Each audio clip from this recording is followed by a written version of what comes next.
siang. Anda gimana nih terkait dengan postingan klien Anda nih? Ya, jadi ini juga menjadi pertanyaan dari beberapa teman media. Kenapa Ruben memposting? Karena banyak netizen itu yang memberikan komentar, memberikan serangan-serangan, pernyataan-pernyataan yang tidak sesuai dengan fakta yang sebenarnya. Ya, jadi mereka memberikan suatu pendapat tidak didasarkan kepada fakta yang sebenarnya yang terjadi antara Ruben dengan mantan istrinya, tapi ini lebih kepada ikatan emosional sebagai seorang penggemar dengan orang yang digemari. Kalau kita melihatnya seperti itu.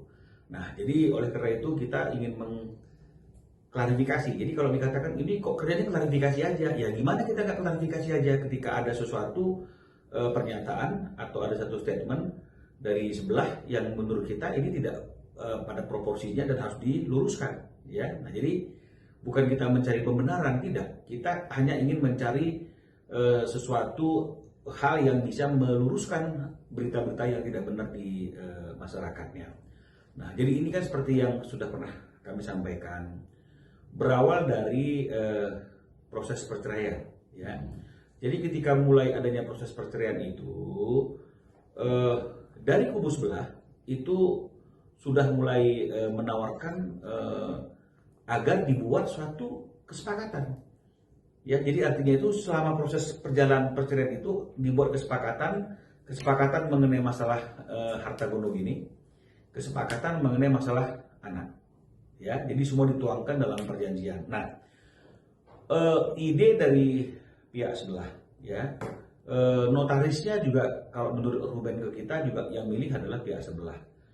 Yang menuliskan apa saja yang menjadi aturan dalam kesepakatan itu, termasuk mengenai masalah porsi waktu untuk bertemu dengan anak maupun bagian daripada harta-harta itu seperti apa dia pembagiannya, itu semuanya datangnya dari sebelah. Nah, jadi kita memang ada beberapa yang kita koreksi, tapi Ruben berpesan jangan dirubah kalau tidak terlalu prinsip gitu ya. Jadi makanya oleh karena itu kita ubahnya cuma kecil-kecil saja, sehingga tanggal 3 Juni tahun 2024, nah sebentar lagi akan ulang tahun yang kedua tuh perjanjian tuh, ya, ditandatanganilah kesepakatan bersama antara Ruben Onsu dengan mantan istrinya di notaris yang sudah dipilih oleh istrinya itu. Nah, di dalam akta 39 tersebut itu jelas diatur mengenai masalah dua hal itu. Satu mengenai masalah anak, kedua adalah mengenai masalah harta gonogini. Nah, mengenai masalah anak itu dengan tegas tertulis dan tercantum bahwa dalam 1 minggu itu Ruben memiliki waktu untuk ketemu dengan anaknya 2-3 hari. Ya, bukan ketemu, berkumpul bersama anaknya 2-3 hari. Jadi artinya itu adalah quality time Ruben anak-anak nginap di rumah Ruben 2-3 hari dalam 1 minggu. Mengenai masalah waktunya kapan itu tentu akan didiskusikan. Nah, tapi faktanya kan hal ini juga tidak didapatkan dari awal perceraian oleh Ruben. Jadi artinya waktu untuk berkumpul itu tidak didapatkan oleh Ruben dengan berbagai macam alasan, ya. Alasannya itu apa? Anak-anak mau ketemu sama teman-teman, mau bermain sama teman-teman. Nah, jadi ini yang sangat disesalkan karena harusnya sebagai orang tua bisa mengarahkan anaknya itu untuk juga mau tinggal berkumpul bersama ayahnya, karena kan ini hak dari seorang ayah dan juga hak dari seorang anak untuk bertemu dengan ayahnya, ya. Nah, tapi dengan alasan anak-anak maunya ketemu teman-teman, itu akhirnya apa yang seharusnya menjadi haknya Ruben itu tidak dipenuhi. Ya, apa yang menjadi haknya Ruben itu tidak dipenuhi, ya. Harusnya sebagai orang tua ya harus memberikan arahan kepada anaknya bahwa ketemu temannya ditunda dulu, lain waktu kamu ketemu papa dulu, ketemu ayah dulu. Ini baru fair, ya, tidak menjolimi siapapun, tidak menjolimi Ruben dan tidak menjolimi anak-anak. Tapi faktanya ini tidak terjadi, ya, tidak terjadi. Nah, namun di sisi lain, kalau bicara tentang kewajiban, ini pihak sebelah rutin dan lancar.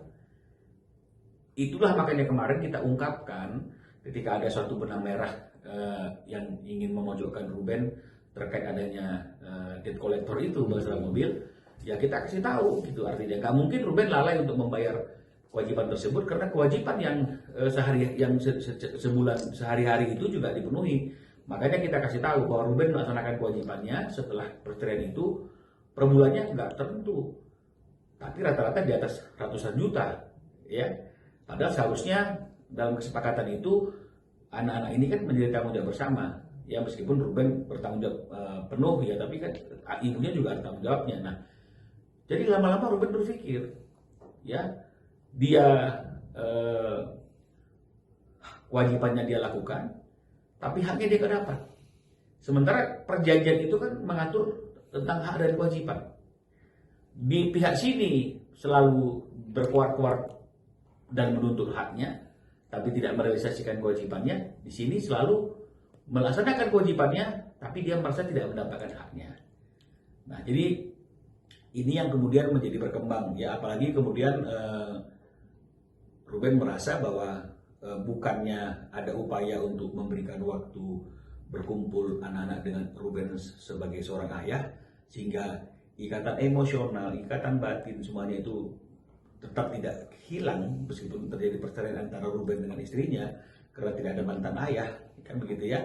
Tapi faktanya Ruben merasa dia dihalang-halangi untuk bertemu. Ya kalau memang misalnya bertanya jadwal, ya yang tahu jadwalnya kan tentu adalah ibunya, karena anak-anak ada tinggal pada ibunya. Nah, ini bukan didekatkan kepada Ruben merasa seperti itu, tapi justru ada suatu kondisi patut diduga anak-anak ingin didekatkan dengan teman prianya. Nah, ini kan sesuatu hal yang artinya kalau menurut dari kacamata Ruben kan ini nggak patut, ya. Apalagi sekarang setelah Ruben memeluk agama Islam, ya, dia mengatakan ada aturan-aturan, ada batasan-batasan, ada yang namanya muhrim, kan begitu ya, karena anak yang perempuan semua, dan itu masih belum menjadi seorang ayah secara legal, kan begitu ya.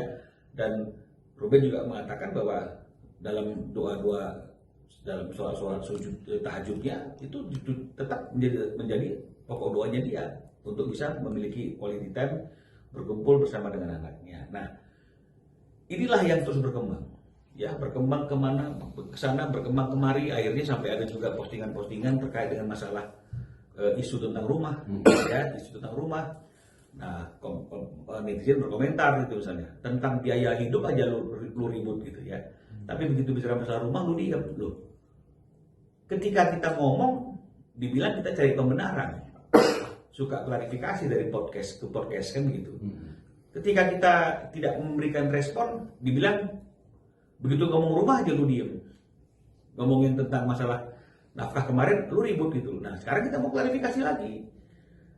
Orang yang kasih komentar itu tahu nggak sih bahwa ada akta perjanjian nomor 39 yang sudah mengatur hak dan kewajiban masing-masing? Tahu nggak? Karena selain kami sebagai kuasa hukumnya Ruben, saya kira orang sebelah nggak pernah bicara tentang mana masalah akta 39.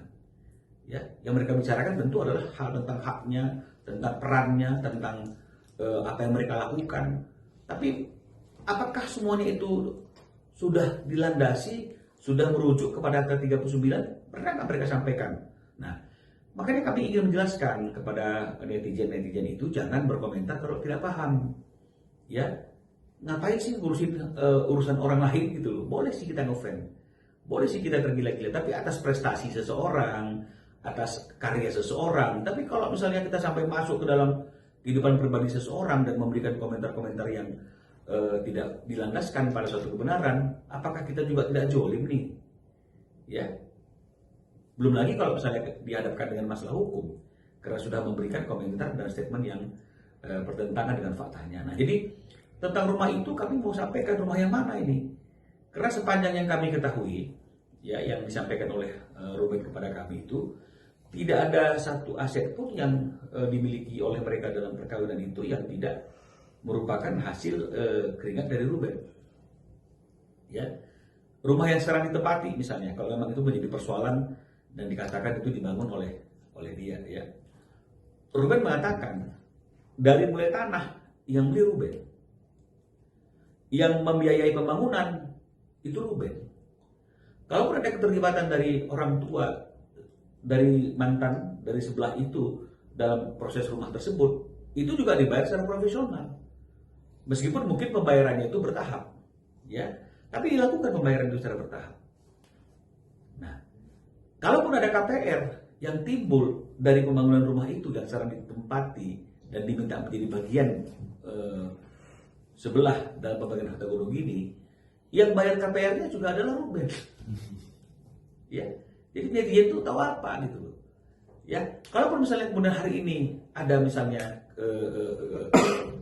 apa namanya itu yang misalnya dibilang nggak dibayar gitu misalnya, ini kan masalah yang tidak kesangkut pautnya dengan siapa yang memiliki andil terbesar dalam memperoleh rumah tersebut gitu.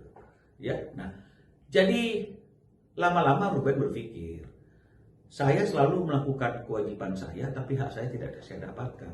Sementara di sebelah itu selalu minta haknya, tapi nggak melaksanakan kewajiban. Salah satunya misalnya dalam Akta 39 itu, harta itu kan yang pilih sebelah. Saya mau yang ini, itu kamu. Saya yang ini, itu kamu. Karena datangnya kan dalam bentuk yang sudah tertulis gitu, ya. Nah, di dalam pasal itu dikatakan bahwa apa yang menjadi bagian daripada Ruben Onsu itu, ya, sebagai pihak pertama dalam perjanjian itu akan dikuasai sepenuhnya. Setelah perjanjian itu ditandatangani akan dikuasai sepenuhnya oleh pihak pertama. Artinya kalau kita bicara masalah sepenuhnya kan sifatnya kan absolut, totalitas, ya, baik secara de facto dan de jure. De facto artinya menguasai fisik harta kekayaan itu. De jure-nya tentu hal-hal yang berkaitan dengan masalah surat-surat, dokumen, sertifikat itu juga harus diserahkan.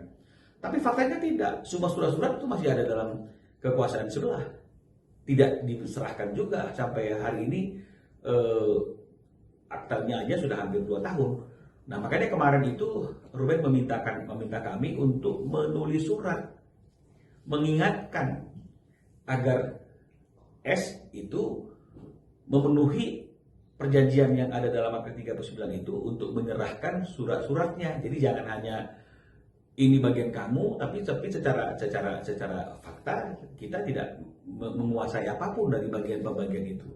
Ya, nah jadi ini yang kita surati. Nah, apakah karena surat itu kemudian akhirnya timbul masalah kesana masalah kemari lagi? Ya ini kita nggak tahu. Ya kita nggak tahu apakah benar ada kaitannya apa tidak. Tapi itu yang terjadi. Nah jadi inilah yang membuat Ruben akhirnya memberikan beberapa pernyataan, postingan terkait dengan masalah itu karena memang dia ingin meluruskan, ya bukan ingin mencari kebenaran.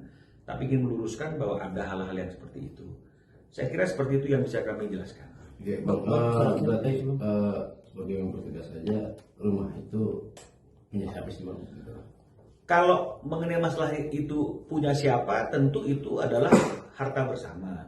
Meskipun yang beli tanahnya Ruben, yang bangun itu Ruben, yang bayar cicilannya Ruben, ya.